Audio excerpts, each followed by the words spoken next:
Odisha फेरिले Olympics hockey bronze विजेता ओडिया पुओ अमित रोहिदास। स्वागत पाई विमान बंदर रे लोकों प्रबल भिड़। बाद्यर ताले ताले पुष्पमाल्य सह आदिवासी परंपरार झलक देखा मिलता। शताधिक प्रशंसक और हॉकी प्रेमी माने मध्य उपस्थित रही तांको भव्य स्वागत करथिले। पुष्पगुच्छ दे क्रीड़ा मंत्री सूर्यवंशी सूरज अमित को भव्य स्वागत करथिले।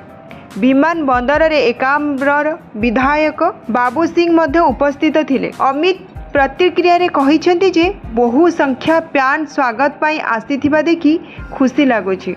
आज ओडिशा सरकार और स्पोर्ट्स विभाग आसीछंती।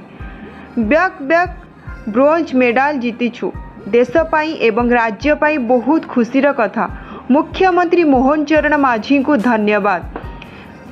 2026 जाए हॉकी को स्पॉन्सर भावे घोषणा करिथिबारु गतकाली राष्ट्रपति और प्रधानमंत्री को दिल्ली लाल किला रे भेटी 4 कोटी टंका राज्य सरकार देबा पाई घोषणा करिथिबारु धन्यवाद। यंग जेनेरेशन पाई यह उत्साहित करिब। राज्य रे बड़ बड़ स्टाडियम अछि जहाँ समस्त खेलाड़ी को बेस सहायक होई पारिछि। ब्यूरो रिपोर्ट न्यूज़ 16 ओडिया खबर।